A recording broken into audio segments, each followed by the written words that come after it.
Hi, I'm Dr. Duke, and this is the Campus Roundup at the College Fix.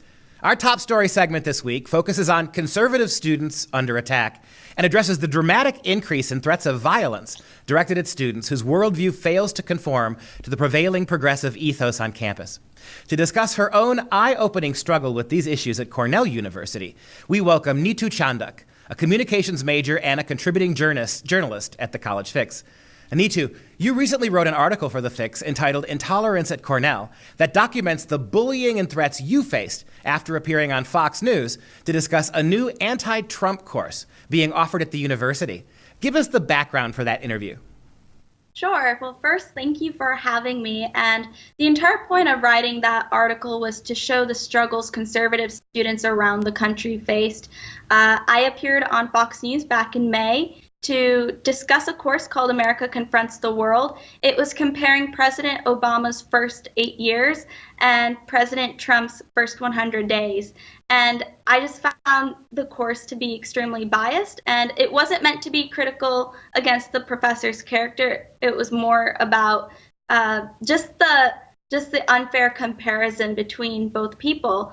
And after that interview, I received a lot of backlash simply for being critical of the course.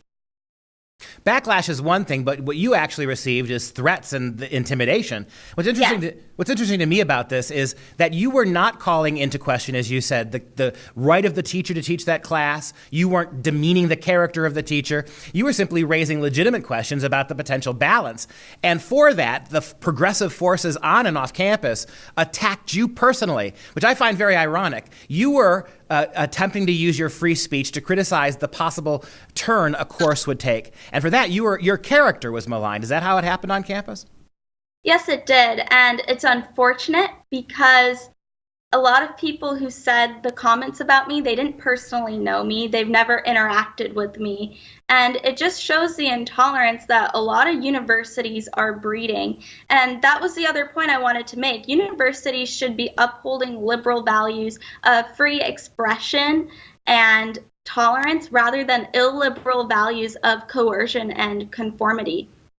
It is a great point you raise, Neetu, that progressivism is not an outgrowth of liberalism. It is in many respects anti-liberal. And one of the things that you said in your article that I've been thinking for a long time, I've been on college campuses for 25 years now as a teacher, and as bad as the classrooms can be, there's a limit on what professors can get away with because, as your article shows, people are watching.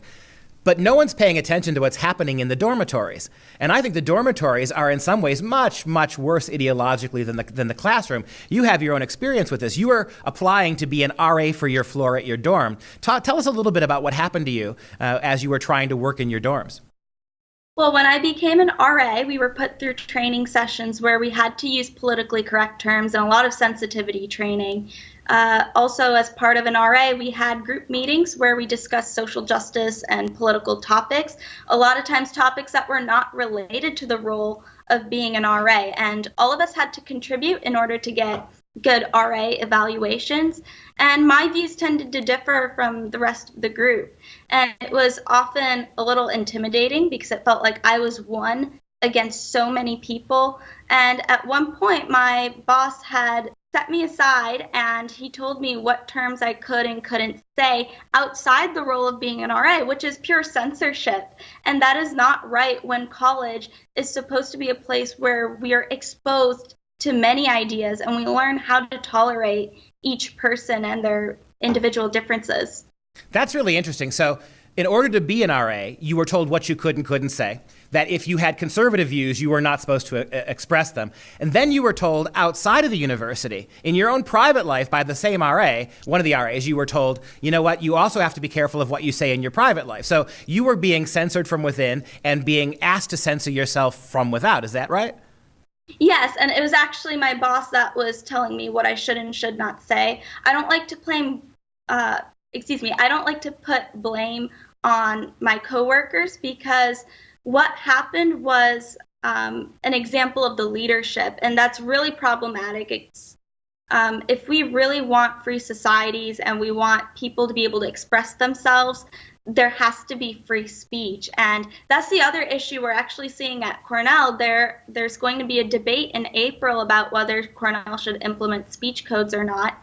And that would be a problem for minority voices on campus, because who decides the rhetoric that is hateful, and who gets to decide everything that happens with these speech codes? I imagine that it's very Orwellian in nature.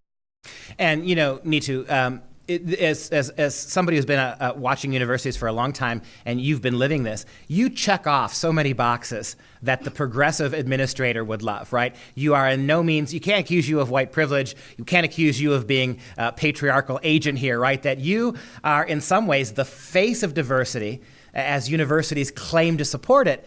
And yet here you are, a strong woman with a voice of your own, using that voice to speak out. And because your opinions are not the mainstream university opinions, they're attacking you as if you were some boring old white guy with the wrong opinions about everything. Well, how do you survive that? And what do you think this says about the university's claims to be diverse places? The way I survive it is you have to stand up for yourselves. And that's my message to young conservatives and anybody that's being bullied simply for their views. If you don't stand up, nobody's going to know what's exactly going on, because when I wrote this article, I received support from around the country and even from my liberal peers. And to me, that says a lot. So I would just ask young conservatives to stand up for themselves. Anybody that questions their humanity, I would ask them this question. I would ask them to say this: I am open-minded and I'm willing to listen to other viewpoints. Are you willing to do the same? Neetu, if we had more voices like yours on college campuses that were willing to speak up and assert themselves, we'd have far less of this bullying and much better climate for everybody. Neetu Chandak of Cornell University, thank you so much for your time today. To hear more from student reporters like Neetu, follow the College Fix on Twitter and Facebook.